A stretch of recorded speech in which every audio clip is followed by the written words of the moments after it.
been trying to keep my mind off of shit and go hunting and everything. Yeah? And hang out with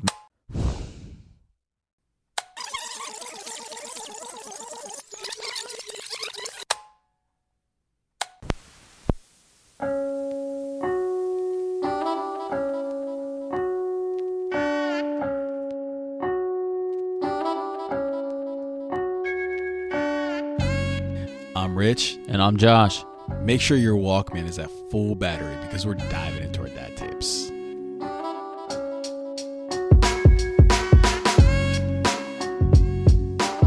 What's going on, guys? Thanks for listening to tape number 43 of the Dad Tapes. Let's get rolling. And what is it we're drinking tonight, bro?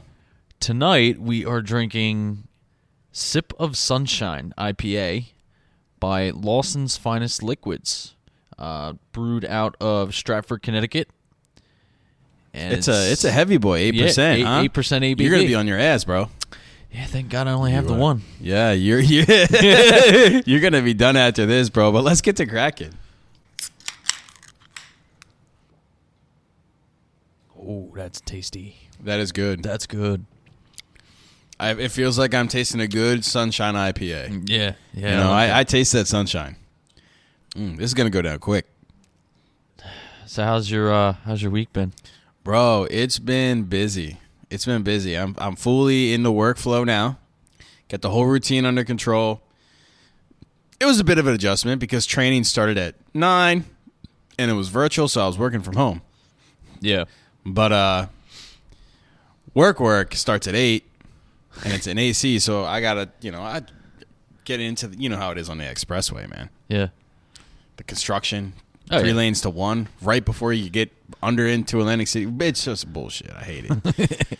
I don't know, man. It's gonna be it's intense. I'm not gonna lie. It's absolutely intense. And the biggest inconvenience about this, about working, getting back to work, I'm gonna ask you this. All right, here you go. Go What ahead. do you think would be the biggest inconvenience from being a stay-at-home parent, or that gig, to going on to full-time work? What do you think's the biggest inconvenience? Biggest inconvenience? Yeah. Honestly, I mean, I want to say not having food readily available. No, taking poops, bro. Taking poops and getting your poop schedule on down to a point to where you can poop at work. But the thing is, I don't want to poop at work because I'm on my time. The way I'm paid, it's draw against commission. So I make a weekly paycheck, but it's drawing it from my future commission checks. Yeah. So it's like if I'm pooping on my time, I'm pooping on my money. And I'd rather be working on my money or studying on my money or practicing on my money. That's been the hardest part, bro. Getting down a good poop routine, trying to do it early in the morning, trying to do it at nighttime, finding that good time to do it. It's been a week. It's been just a week now, and it's not It's not working out for you? It's still finding that time, bro. It's still finding that time, but Dude, you're lucky that you can actually, try and find the time, man. I don't have that, dude. I have that it's time to go. Like, I got to go, bro. There's no fucking schedule. It's boom. Oh shit. But yeah, bro, it's been crazy. I don't know, man. I don't know what else to say. There's really nothing else besides work, because that's just encompassed so much. It's just been we finally got snow. Yeah, you ain't kidding. And just like you said, man, it always comes out where we either get a little bit or we get a lot. I'm not saying we got a lot, but they told us 1 to 3 inches. We got like 5 inches. Yeah. At least here. I don't know what you got up there. It's about the same. Yeah. Yeah. I mean, when I say up there, you're only like 15 minutes away, but still, you're more inland technically than we are. Yeah, I guess you could say that. There's more, Yeah. miles more of a between buffer. you and the ocean than there is us in the ocean. Yeah. Yeah, I can agree to that. But anyway, enough about me, bro. What about you? What's been up with you? Shit, man. I mean, they all know we haven't really posted anything in the past 2 weeks. Yeah. It's been a couple rough weeks, to be honest with you. My dad's brother passed away 2 weeks ago, and it was hitting me hard. I mean, it was kind of a rough one because like it was special circumstances with him because he was physically and mentally handicapped. Mm-hmm. So he didn't really get to know you, or you didn't really get to know him. I mean, he had a lot of limitations on my end, at least. You know, Yeah. I mean, my dad did for a little while, like when they were kids, before he got into an accident. But even though that there really wasn't much of a relationship there, it's still tough, you know. So I've kind of been dealing with that, and work has just been fucking crazy between broken down equipment and just the snow and ice and everything, bro. It's just been a fucking hell for the past 2 weeks. Well, I mean, I'm sorry to hear about your loss, bro. I know I said it before, but, you know, it's never fun to lose anybody. It doesn't matter the circumstances. It doesn't matter the age. It doesn't matter, you know, anything. A loss is a loss, and that sucks, man. I'm sorry to hear that. Thank you. But other than that, it's just been trying to keep my mind off of shit and go hunting and everything. Yeah. And hang out with Marin and play some video games to decompress. And how many deer you got this year so far? Well, it would have been 6, but I lost one. Spent 3 days trying to find a motherfucker. But 5 is still pretty good, you know. I'd say so, bro. Got some meat in the freezer For a while too. A couple months of meat. Yeah, support the family pretty well, so it's nice. That's pretty much it. Looking forward to the weekend.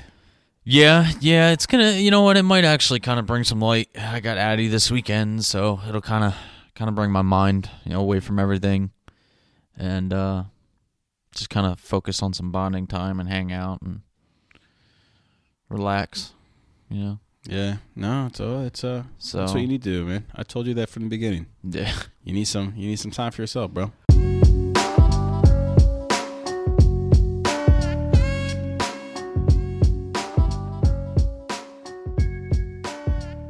You know what time it is? I was not aware of what time it was, but I am aware that it's my time to let everybody know what time it is. So thank you for that reminder. It's now time for us to be aware dads. And by us being aware dads, we're going to get our weekly reading from The Daily Dad by Ryan Holiday. And this week, we are going to read January 23rd, You Gotta Live Up to It. There are some very basic parenting laws that we all know and we all try to get our kids to follow. They involve hard work, sportsmanship, effort, manners, respect, and boundaries. You know the ones. They're the basic rules that every parent knows. There are a million others that we believe are essential to growing up. Some have become cliches, others are simple truisms, but they got that way because we have found virtue in repeating them day after day, child after child, generation after generation. What we think less about is whether we're actually following those rules ourselves, whether we are abiding by those laws we seek to enforce. As the billionaire Charles Koch once explained of the main lesson he learned from his father's very hands-on parenting, you can't lecture your kids on anything you don't live up to. You can't tell your kids to respect others and then talk rudely to a customer service representative on the phone. You can't tell them that it's important to find and follow their passion, and meanwhile, work their entire childhood at a job that pays well but makes you miserable. You can't tell them that family is important if your actions don't show it. You can't lecture your kids. You have to live up to the lessons you want them to learn. It kind of, honestly, I mean, it kind of hits a little bit to me because, you know, like the industry that I'm in, you know, the construction industry, yeah, and not being in the field that I studied in, as, your passion, you know, welding, my passion. I kind of feel like I'm living that miserable. I don't want to say I'm completely miserable, but you're not where you want to be exactly in your field of work, bro. Yeah. It makes you wonder, you know, when you go and sit there and talk to Addie and tell her to follow her dreams as she gets older and to do the things that she's passionate about and passionate for, how can you hold her accountable or responsible for doing that or not doing that if you're not acting on that? Yeah. You know, it's tough. It really is tough.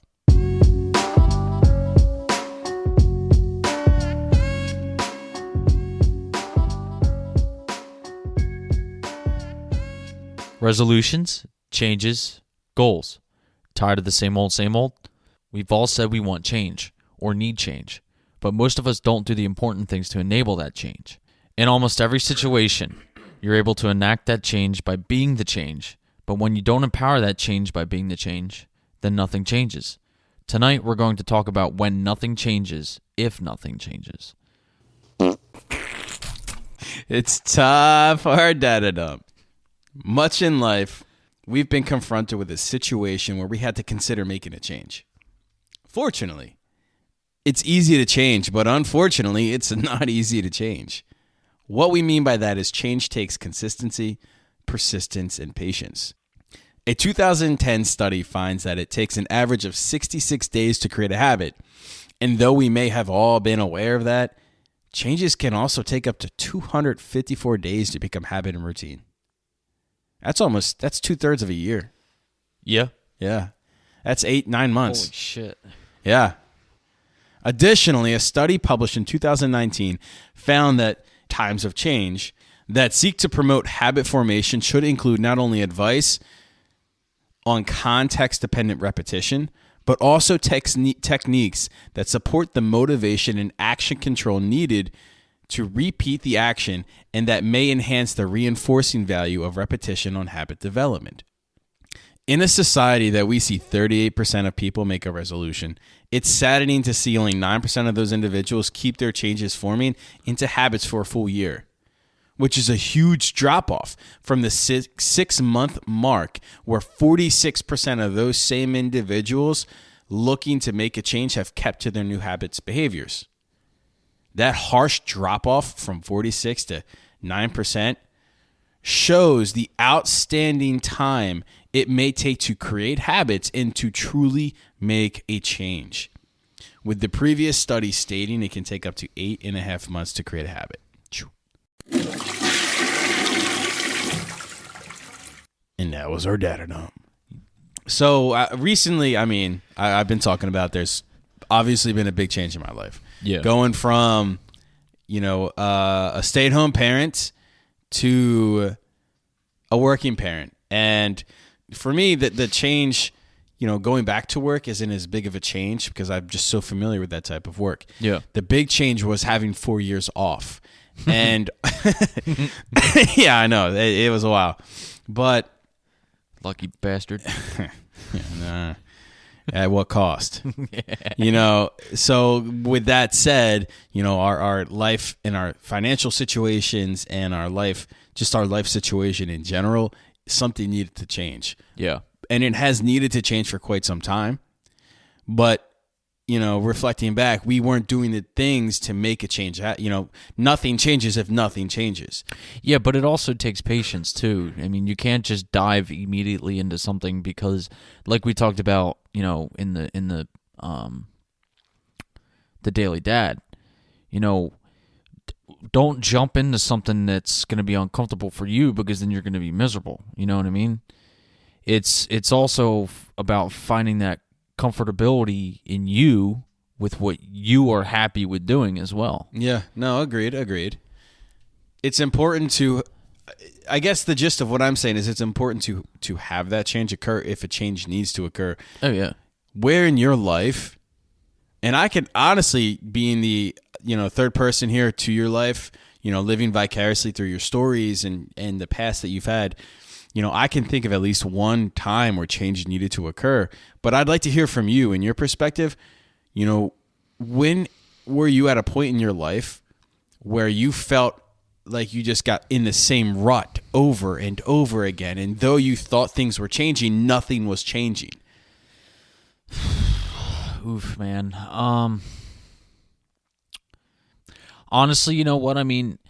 it's kind of a sad. No, I don't want to say a sad, but it's more or less like I'm not very proud of myself for it, but when it came to like relationships and whatnot for me, I didn't really take the time that I needed for myself afterwards. Yeah. And I kind of like, I don't want to say that I have a fear of being alone, because I don't think I do.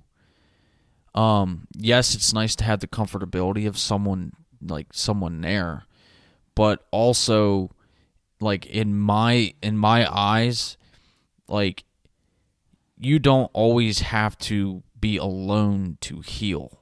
Yeah. Like no, there are I agree with that. There are people out there that,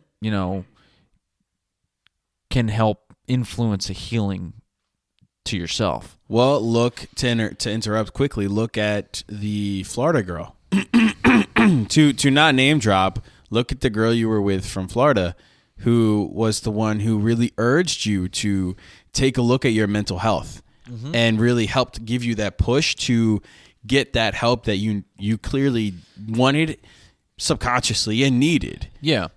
Because like before I actually did that for myself was when I actually didn't jump into getting the help that I needed, when it came down to situations of, it didn't work out with this person, and then I kind of just like dropped off the face of the earth and didn't do anything with myself other than work and go home.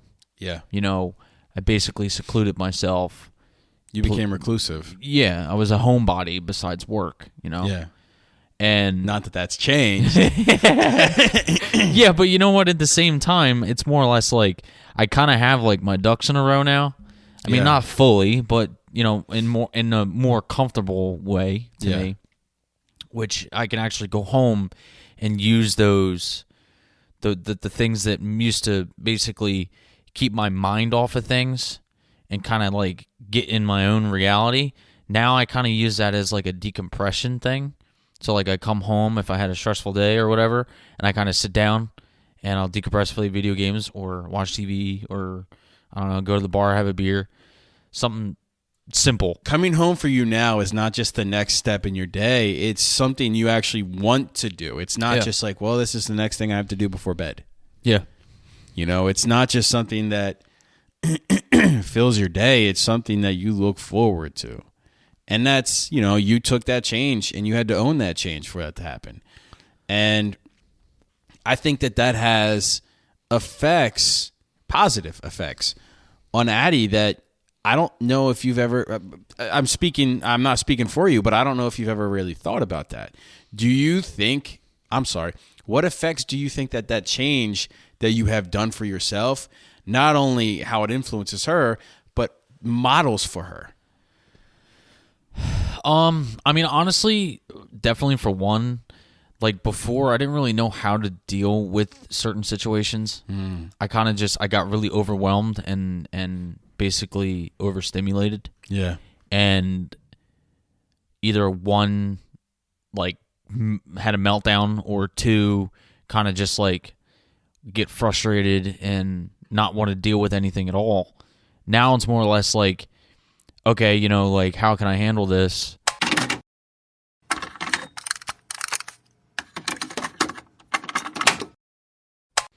And either be like, okay, we can step aside and we can deal with this later, and like not have to worry about being stressed about it, being like, okay, this is something that I can, like, I know that I can take care of it at a separate time where I don't have to worry about like a time limit or whatever. Yeah.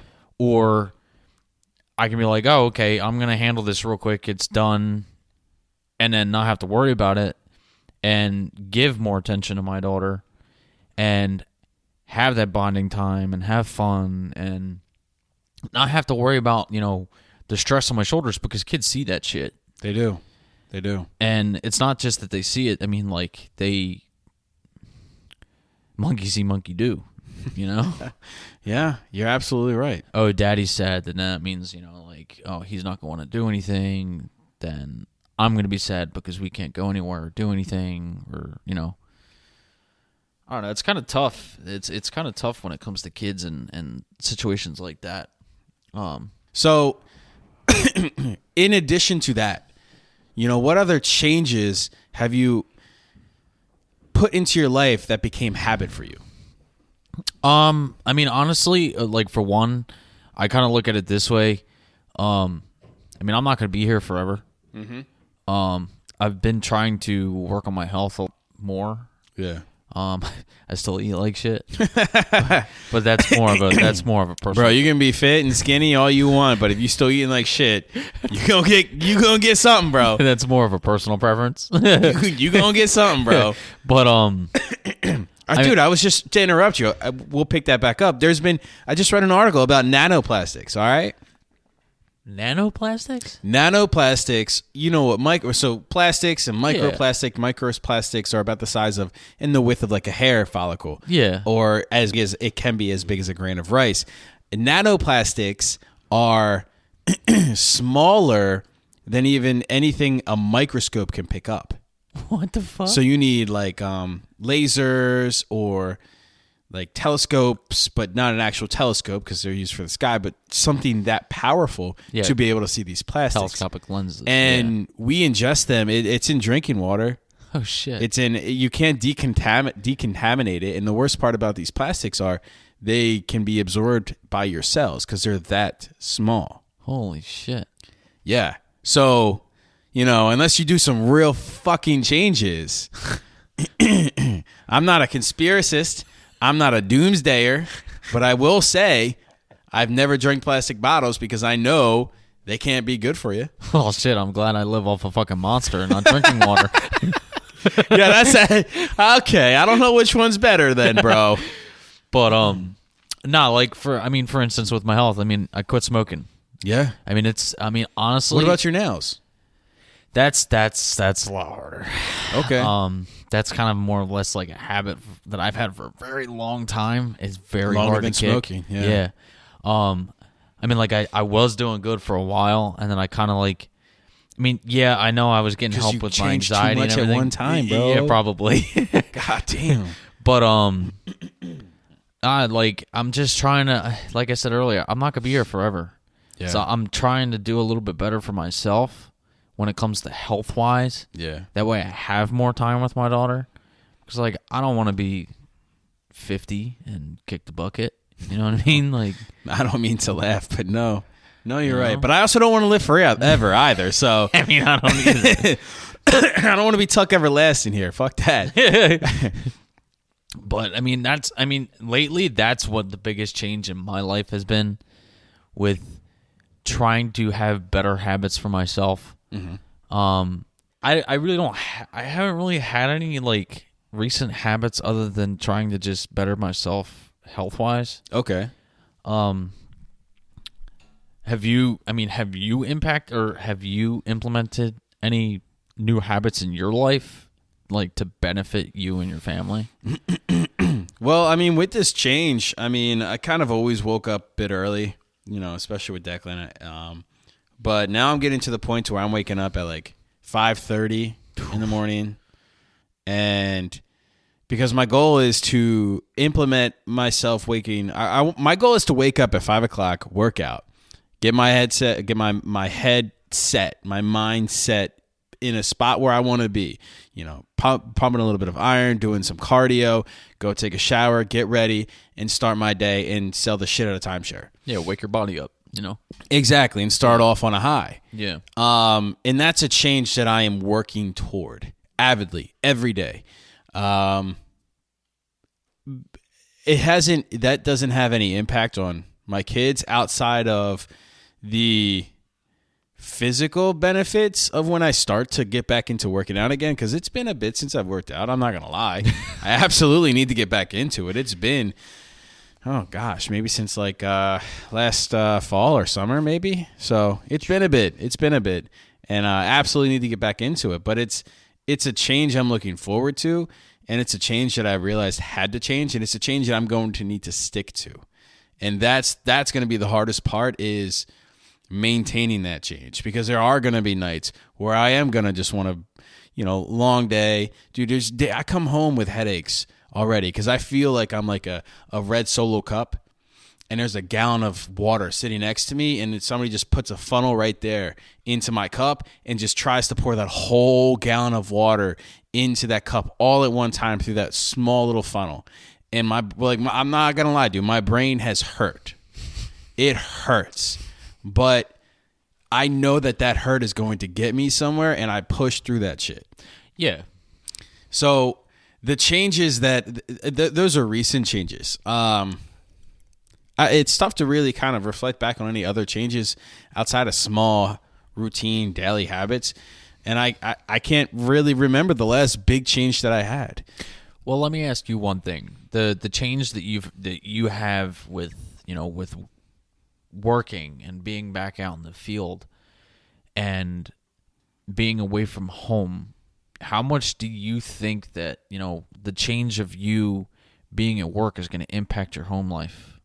Do you think it's going to change at all, or that's a good question. I do notice that it changed, and I think it's changed for the positive. There would be times being a stay-at-home parent where you just get so overwhelmed with like anxiety or stress, and it's all kid related. And like, quite honestly, there's been times where I'm just like, I'm not gonna lie, I'll be vulnerable. Like, I just wanted to kick them outside in the backyard and lock the fucking door and just be like, go have fun. But really, I'm just like, get away from me. I need time. Be real here. Like Theo Vonn once said, man. Make you want to kick a fat kid at Kmart. You know what I'm saying? Yes. Ain't that the truth, man? But all jokes aside, I mean, I would say that this change has brought on I know that my patience has grown significantly, and being a stay-at-home parent really helped influence that change.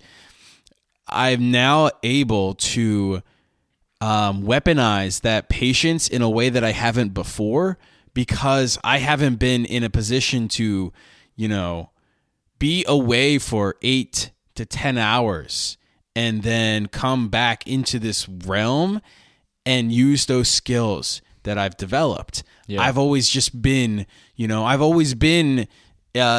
of the 300 fighting as long as I could to maintain. And now I feel like I'm the reinforcements coming in and being refreshed and being reset. And I know it's not going to continue to be that way. I know, I'm being realistic. It's not always going to be that. Yeah.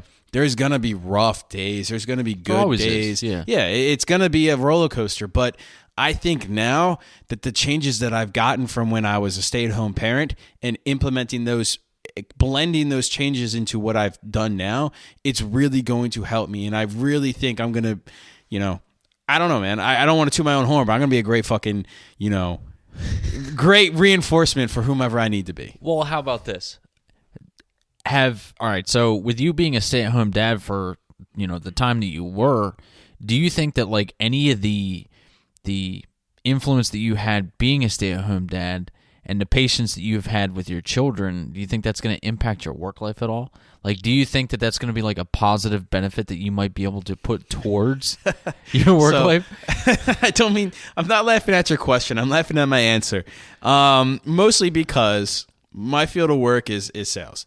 And obviously I've talked about it. Like, don't get me wrong. You get these fucking people that you talk to on the phone and they could be like, oh my God, like, how the fuck do I deal with this dumbass motherfucker right now? So number one, fortunately, I hate talking to people on the phone doing sales stuff. It sucks. But on the flip side, in my field of work, like I said previously, I have a hard job just because, here we go. Here's a scenario. You are staying in a hotel and there's a marketing manager or a marketing team member that calls you and says, hey, you're here for a full week. Your parking, it's going to be close to $300. But if you go and sit down at this seminar for about 60 minutes, we'll waive your parking costs for free or give you some other free things, or we'll give you a free week to go to Las Vegas if you just sit through a 60-minut seminar. Yeah.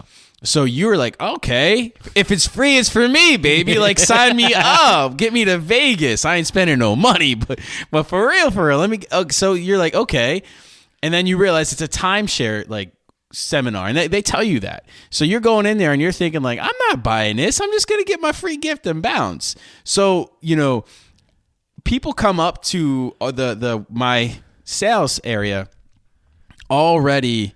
No, I'm not buying anything. No, I'm here just for my free gift. You're going to sit with me and I'm going to tell you no 100 different ways and I'm going to beat you. And then I'm going to take my free gift and bounce. So it's my job to make you realize that's great. I love that you feel that way.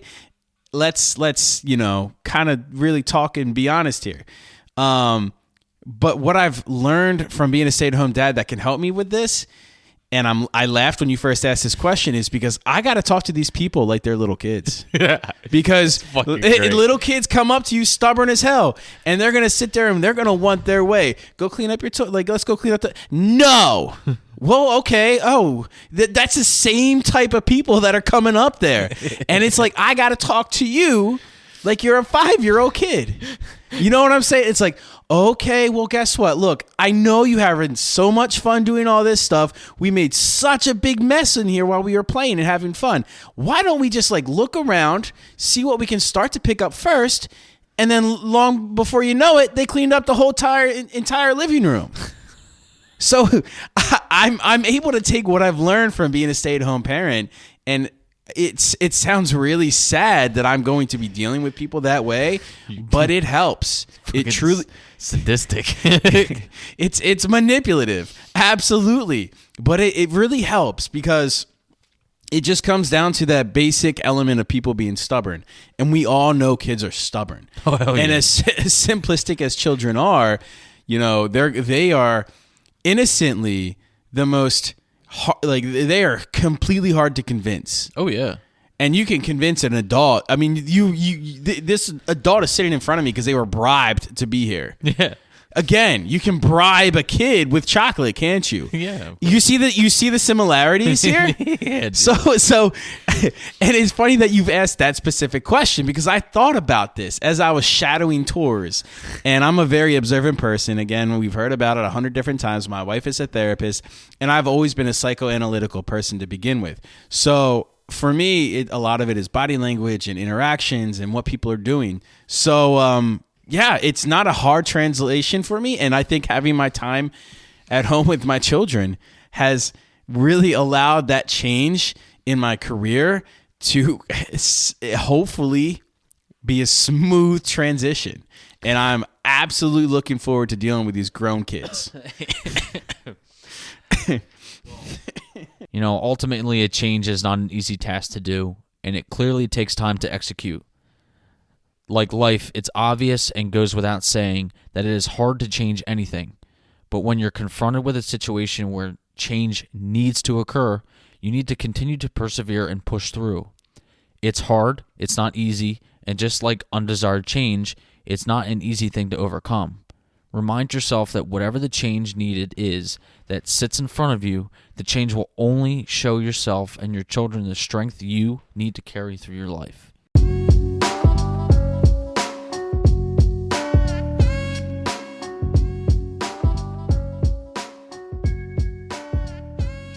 So, it's time for our situations, bro. What situations you got for us tonight? We are going with random spicy, and when I say random, I'm just picking from the website tonight. Oh. So it's going to be rapid fire. Here we go. Rapid fire pick. Today, I realized my recent weight loss probably wasn't caused by working out and eating more healthily. It was from the tapeworm I discovered hanging out of my ass after I took a crap. Oh, I had to pull it out with my bare hands. Yo, your life fucking sucks. That sounds like a Kardashian pulling her baby out of herself, man. My goodness gracious, bro. Watch it, bro. We don't want to get canceled. Easy. No, that actually happened. I know it happened. But if we get canceled for that, then I'm just going to cancel my life. Today, while enjoying a truly epic move from my wife in the hotel shower, I managed to accidentally pull the grab bar from the wall and clock her inside of the head. 3 stitches at the urgent care later, she's explaining to the entire waiting room how it happened. Nice. You know what? Your life sucks, man. That sucks, man. We've all been there, except, maybe the grab bar hasn't fallen out. Just wow, your life sucks. What the fuck is this one? Kinky by Anonymous. Oh, God. Today, my husband asked if we could try food play during sex. I okayed it, thinking it would be the standard squirty cream or chocolate sauce. Let's just say I was not expecting him to be eating crispy bacon and blue cheese sauce off my boobs. Good Lord, I married a fucking weirdo, FML. Bro, I have no fucking words. I have no fucking words for that. And this is where you insert the crickets? So our social media shout out. You can let's get to that. Yeah. Where can they find us at, Josh? Oh, good grief. Be sure to follow us on all of our social media accounts. Facebook is /The Dad Tapes. Instagram at The Dad Tapes Podcast. Twitter, as known as the X, at The Dad Tapes. And TikTok at Dad Tapes Podcast. And Pornhub at blue cheese titties. All boobs. Blue cheese titties. Be sure to like and subscribe, guys. Leave a review, a comment, whatever you want. Helps us out. All I got to say is, guys, just please, just rewind the tape before you box it back up. I'm not gonna give you a spiel. I'm not gonna try to sell you anything. Not yet, at least. Danny, I know you own some World Mark, my guy. So when you're ready to talk about some points, let me know. Until then, guys, I'm gonna head out, and I got another IPA to drink. I gotta go separate some dogs who are very touchy-feely upstairs right now. You just hear the nails scraping across the floor. It's yeah. I'm checking out, guys. Peace. Later.